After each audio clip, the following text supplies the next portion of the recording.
So ayun guys, good afternoon po sa inyong lahat. Dito na naman tayo sa ating series ng Elysee FFA, no. So dito tayo guys, pag-usapan natin ngayon ang ECBA, no, ang self-contained breathing apparatus. So ngayon guys, magcha-charge ako ng aking BA kasi ginamit ito nung drill nung isang araw, no. Tapos syempre bago dumating sa puerto dapat yung hangin nito is as per sa ating requirements, no. So, makikita ang ating requirements ng ating self-contained breathing apparatus guys sa librong FSS code, no. Ang sinasabi niya doon, yung volume dapat ng ating cylinder is around at least nasa 1,200 liter yung laman, no. Or yung hangin capable siya na masustain hanggang nasa 30 minutes, no. Paano nga ba makukuha yung 30 minutes na yon? So itong katulad nito guys, meron tayong, ang ating cylinder is 300 bar pressure, no. So kaya nito mag-accommodate ng 300 bar pressure na hangin sa loob.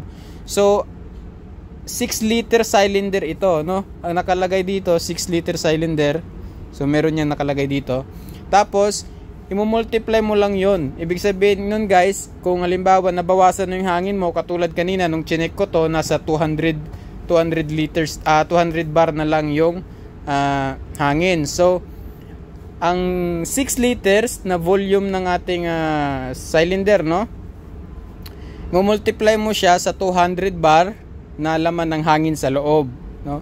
Tapos i-divide mo siya sa 40. I-divide mo siya sa 40, no. Tapos maminusan mo siya ng 10. Yung 10 na yon is yung safety margin natin na tinatawag, no, yung safety margin. So ngayon, hindi na siya aabot ng nasa 30 minutes dahil sa hangin na yon. So kailangan ko na siyang i-charge. At ngayon, i-charge ko na siya, pupunta na ako sa ating compressor, yon. So yun guys, dito tayo ngayon. So magcha-charge tayo ng ating BA, no? Yung cylinder natin. So, yung hangin nasa 200 bars na lang, which is hindi pasok sa ating requirement. So kailangan natin i-charge to. Ito yung ating BA compressor on board, no. So iba't ibang klase ng BA, iba't ibang klase ng manual, no. So kailangan bago magsimula, syempre kailangan nating basahin ng manual. So meron ako dito, naka-ready yung manual ko rito. Yan. Ang ECBA compressor, madali lang naman to. Pag nag-charge kayo, syempre mag-prepare muna kayo guys ng malamig na tubig, no. Tubig na may kaunting yelo. Yan. Kasi iinit yan pagka charge niya. Tapos dito, i-connect mo lang to, no? Itong ating filling valve dito. Mamaya ipapakita ko na lang sa inyo once na charge na. Dito, kukonek natin ang ating yan. Kukonek natin tong ating cylinder dito. Yan. Ito yung filling valve niya. No? Tapos, nandito yung condensed valve na, dalawa. Yan. Ito yung every 2 minutes, every 1 minute or 2 minutes, pwede mong i-drain saglit para lumabas yung tubig na moisture sa loob, no? Habang china-charge niya. Yan. Yun lang, ito yung gauge niya. Ito yung gauge. Pag sinalpak natin yan mamaya dyan, bubuksan natin yung balbula, malalaman natin kung ilan na yung hangin sa loob. Then, once na nakita na natin, tapos chinarge natin, so tatakbo yan, no? Tatakbo yan, yan.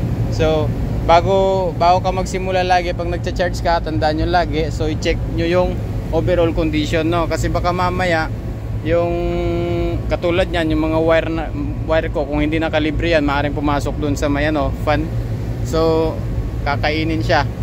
So dapat libre siya lahat bago kayo magsimula. Tapos check nyo yung oil, no? Tapos syempre hindi mawawala, magsuot na rin kayo ng complete PPE, no? Para safety. So ayun lang, papakita ko sa inyo kung paano pag ready na to i-charge. So ayun guys, so binuksan ko na yung balbula. Then as you can see, meron na tayong 200 bar, no? Yan, 200 bar. So kailangan natin kahit at least mga 270 bar hanggang 300 bar. So i-charge natin to. At bago pala yung lahat, nakalimutan ko kanina, itong compressor natin, no? Kailangan nito is, ang klaseng compressor na to is kailangan pang i-scavenge, no? Ibig sabihin doon, patatakbuhin mo siya ng ilang minuto na hindi nakalagay yung cylinder. Patatakbuhin mo siya para matanggal yung mga carbon niya. So para malinis yung hangin.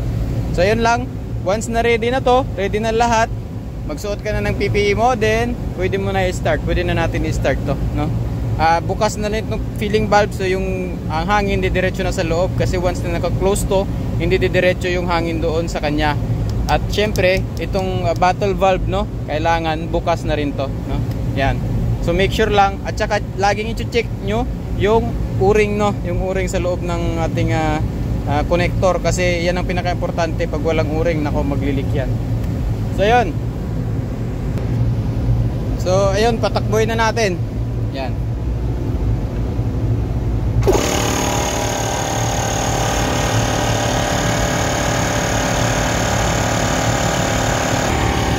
So ayun guys, kung mapapansin nyo, tumatakbo na yung gauge natin. Ayan, umabante na. Ayan. Tumatakbo na, ibig sabihin nagcha-charge na siya. And then ang gagawin nyo lang every minute, no, every 2 minutes, kahit 2 minutes. So buksan nyo to. So ngayon medyo maingay. Buksan nyo to paminsan-minsan yung condense valve nya para lumabas yung mga moisture. Ayan.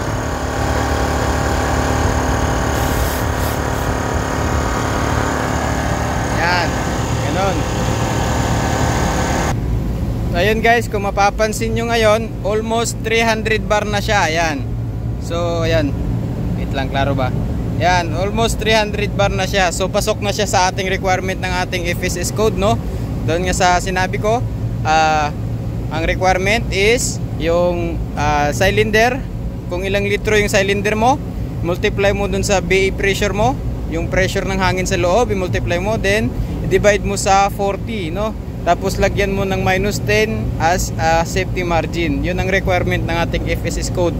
So sa SOLAS, sa requirement na yon, dapat umabot ang ating hangin ng at least 30 minutes, no?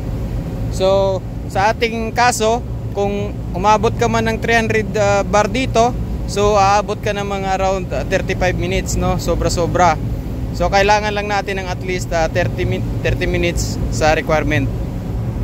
Yan, so tanggalin na natin to ngayon, then papalitan natin ng isang bote kasi dalawa yung i-charge ko ngayon. So yan lang, tatanggalin natin to, i-depressurize mo muna, then ulit-ulit. Yan. Yan, so ayun guys, yung isa almost 300 bar na rin. Yan, almost 300 bar na rin. So dalawa na yung na-charge ko ngayon. Ito kasi yung ginagamit ng mga firefighters. Dapat always ready ito, ready for immediate use para sa in case of emergency, no? So ibabalik na natin ngayon ito sa kanilang mga ECBS set. Yan. So yan guys, nabalik ko na siya sa ating ECBS set. Yan, kung mapapansin nyo yung cylinder natin, nabalik na natin sa ECBS set natin, no? And then, chinek ko yung pressure guys, yan. Nasa 290 bars na siya. So, pasadong-pasado na siya, no? Requirements din guys sa ECBA, no? So, kailangan dapat i-testing to bago gamitin, no? So, yung ating mga firefighter, dapat at least alam nila yung mga test na gagawin nila bago silang magsuot nito o bago nila gamitin ito. No? So, isa sa mga test na ginagawa natin, syempre, yung tinatawag na high pressure test, no? Ibig sabihin nun, bubuksan mo lang tong balbulan na to, tapos titingnan mo yung ating gauge, no? So itong gauge natin, katulad nito, nasa 290 bar siya, no? So pag bumaba siya ng 10 bar sa loob ng 1 minute, no? 10 bar sa loob ng 1 minute. So ibig sabihin nun, may leaking ang ating cylinder. So hindi siya pasado doon sa test na yon, no?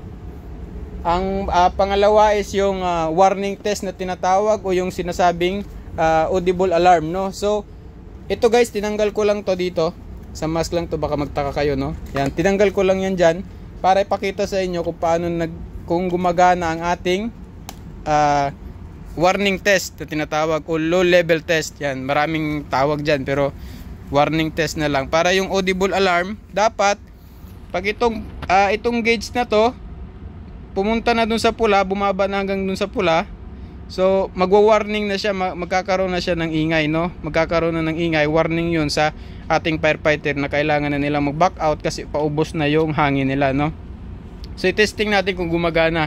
So ito ipipindutin mo lang to, itong bypass nya, then dahan-dahanin mo lang guys ng release ng hangin, kasi pag dire-diretso ang release mo ng hangin dito, yan, dyan sa mask na yan, kung dire-diretso, so hindi hindi yan gagana ang ating alarm, no? So testing natin, be.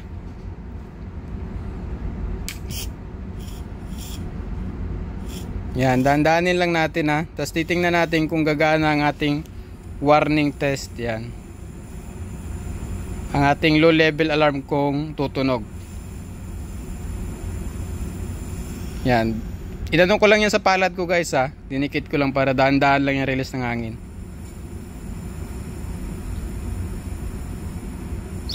Ayan. Ayan. So pasado yung test natin, no? Pasado, gumagana ang ating low level alarm. So kasi pag hindi yan gumana, deficiency yan, guys, sa mga authority, kasi delikado to. Pag ginamit ng firefighter to, lalo kung nandun sila sa makina tapos hindi naman tumutunog yung gauge niya, napaubos na, so madelikado siya doon sa baba, no? Mauubusan sa ng hangin. So as a third officers kasi, kasama yun sa ating weekly inspection, no, ng ECBA. So kasama yon. So una, yung inspection natin is yung condition ng ECBA. Yan, yung condition. Yung pressure ng cylinder, check mo kung ilan na. Tapos yung low pressure alarm na pinakita ko sa inyo kanina. Tapos yung location nito, laging nakalagay ito as per fire plan, no? Kung saan yung lagayan nyo ng ECBA as per fire plan, so dapat nandun ito. So kasama na rin dyan, guys, yung mga gamit nya, yung firefighting equipment nandito na sa loob, at saka yung firefighting radio, at saka yung lamp, no? Nandyan yan yung mga gamit, so check nyo na lang. So dapat, guys, isa sa tatandaan nyo lagi, no, yung ECBA is always be ready in case of emergency. Yan ang tatandaan nyo, guys. So hindi lang ito natin ginagawa para pumasa tayo sa port state control, sa mga authority, sa lahat. So ginagawa natin to, guys, as third officer kasi for safety purposes, no, para sa atin to, sa mga firefighters natin to. So katulad nito, kada gagamit sila sa drill, tayo ang magliligpit, tayo ang mag-charge, kasi kahit mahirap, no, kailangan natin gawin to kasi para sa safety. In case of emergency, guys, ito rin ang tutulong sa atin, no. So yun lang sa ngayon, guys. Maraming salamat po, at saka sana may natutunan kayong bago. At saka wag nyo kakalimutan, guys, no, yung requirement nito nandun lang sa FSS code, pwede nyo i-check. At saka yun lang, maraming salamat at mag-ingat kayo lagi. Thank you.